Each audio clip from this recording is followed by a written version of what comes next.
This video is sponsored by the Chai Challengers. Imagine this. You are a guy in the 80s told to make a 13-episode kids cartoon of a couple of famous video games and a main cast of characters that have practically no personality. You have no decent adaptations to look to, especially since everyone just got out of the video game crash.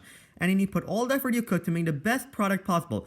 But then a bunch of kids 30 years later decide to gang up on your work and call it a piece of mockery simply because you worked what you had and couldn't have possibly predicted that the protagonist of the video game franchise, which wasn't even a franchise at the time, would end up becoming a sexy, blonde, silent dude that everyone loved to see shirtless. Like, what? I don't know about you guys, but if I were in a position of the show's crew, I wouldn't be silently taking all the hate. I'd go zapping all the arguments you guys would be making and screaming my way through, because how could I have possibly known that the adaptation I made to make kids laugh would end up becoming a speck of dirt from the 80s? The show creators did the best they could, and while some of the critics do have a point, they don't change my mind. In fact, they only add for the fire of my defense, because this show is the magnum opus of 1900s video game adaptations. It was made from DIC Entertainment, who were entering the race to make the first adaptation of a famous video game, and they ended up making a masterpiece. Let me explain some of my points and thoughts in the first entry of this series. Before we get into that though, let me tell you about the sponsor of this video. The Chai Challengers are an engineering team dedicated to designing. They want to create solutions for people through 3D printing, so they asked me to have you fill out the Google form in the description below. In the Google form, you can write about the day-to-day problems you have, and they'll design a solution for you. You have the rest of November to fill it out, and I'll share with you guys the solutions they made by the end of December in its own video. If you like the solution, then you can try replicating it manually or through using a 3D printer. Either way, that should hopefully help you out. Anyways, let's get back to the video. Alright, this video is not going to be an offensive point in this argument. Instead, I'm going to start off with a defense. One of the main arguments as to why this show sucks is that it's very immature and insults the great video game franchise. It is not insulting the IP at all. Instead, being immature is literally what you need in a kid's cartoon. Immature humor is good for a kid's show, and this is a kid's cartoon. Let me explain. So, obviously an adaptation's target audience are the people who love the original IP.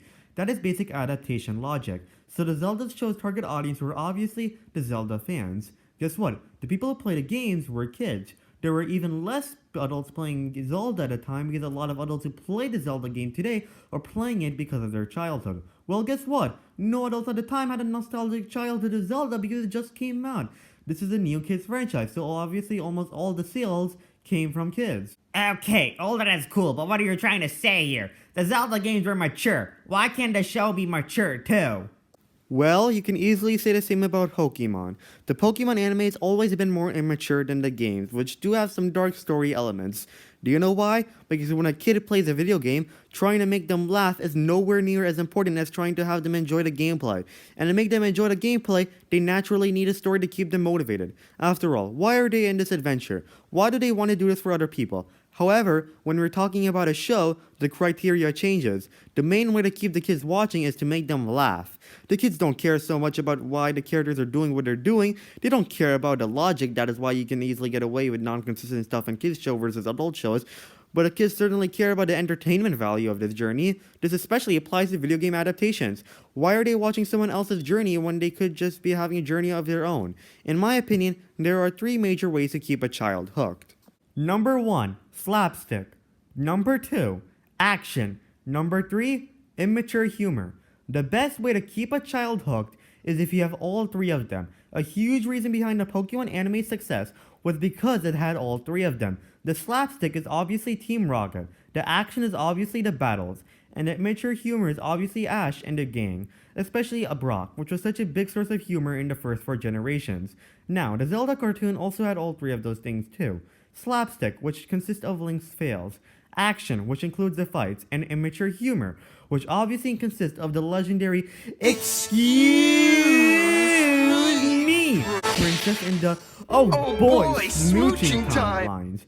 You need all 3 of them for good success. But wait, didn't the Zelda show get cancelled? Well, a lot of DIC's video game adaptations only ran for 1 season, because it wasn't really a season as much as it was a collection of adventures.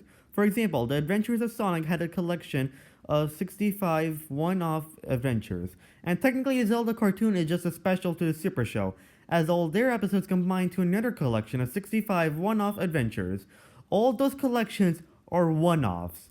DIC even made a couple of one-off Mario shows after the Super Show too. Zelda was never cancelled because it was just a 13-episode special for the Zelda kids to enjoy. No matter its success, they weren't planning on making more. But for the sake of the argument, let's just say they were planning on making more, but it got cancelled due to its lack of viewers. That's proof the show sucked, right? No, it's not. The Zelda show wasn't its own thing. It was part of the Super Show, and the Super Show had a significantly larger amount of episodes. That meant that even if the Zelda cartoon succeeded, the Super Show had to succeed too, because that's where the bigger budget went on, and that's where the episode slots went on. So it wouldn't really be the Zelda show's fault if it got cancelled. So those are the two major possibilities. Either one, it doesn't determine the Zelda show's quality. Anyways, the Zelda show followed the basic criteria for a kids show, while also doing the best it can with the lack of info there was in the world of Hyrule. Ganon barely had any game design back then, and the show creators managed to do a very good job with his show design. All the immature humor you hate, you would have loved if you were an NES kid at the time of the show, which was the show's target audience. Sure, maybe you'll find the amount of excuse me, princess, and the word kiss was used annoying, but first off, it is actually pretty funny with context and works perfectly for a medieval atmosphere, and second, the show proved that it had a huge range of humor in episode 2 called spells and didn't need those words, as that episode never used an excuse me princess nor the word kiss. The show proves how expansive their humor is in episode 2 called spells. In fact, I was going to talk about that in its own video, but we are on the topic of humor, so let's continue. That episode never used excuse me princess or the word kiss. Instead, we got other forms of humor to replace it. This is one of my personal favorite episodes thanks to its importance in legendary comedy. First, we all know in every drama, one character needs to lie. That establishes a conflict and makes viewers interested in what will happen if the lie is exposed. However, in every comedy, especially the kids' shows, lying can be used to make a funny joke. In Cold Spells, Link lies that he's sick to get away from chores. Not only is this very relatable for a kid, his acting is pretty funny too. When no one's watching, he's very active and having fun. However, as soon as someone gets close, he immediately pretends to be sick. That'll get a few laughs from the kids, which is very important for a kid's cartoon. Then we get a legendary line, "Oh boy, smooching time!" which is actually not at all inappropriate for a kids show. Just because the protagonist wants to get a kiss doesn't mean it's inappropriate. Notice how Link never actually touched Zelda in this scene? Yeah, he tried to catch her, but failed. In fact, it seems more like he was trying to just get a simple kiss instead of a full-on makeout. In fact, every time Link tried to kiss Zelda in this show, he never actually was trying to hold her tight or force submission. No, the animators and writers had a very good eye to detail. They knew that mentions of a kiss is completely fine, but actually holding them tightly while trying to do it is not exactly something that should be in a kid's show.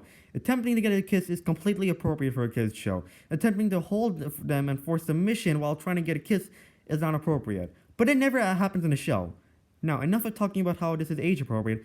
Now let us talk about the other aspects in this episode. So this episode never uses excuse me princess, besides in the intro, and it never actually uses the word kiss. Instead of replacing it with an even more funnier line, "Oh boy, smooching time!" This is genius humor. The episode still feels like a Zelda episode, it feels like an 80s cartoon, and it is just entertaining. Excuse me! Princess is a very funny line, but the show proved that if it wants, it doesn't need it. But they feel it is entertaining, so they use it. They don't need a line, but they want it, because if you actually watch a show as a kid, you'd love it. So yeah, I'd say this is enough to convince you as to why immature humor is good for a kid's cartoon. Feel free to argue with me in the comments below. Who knows, maybe I might make an entire video dedicated to rebuttal your argument. Anyways, thanks for watching and I'll see you all next time. Goodbye.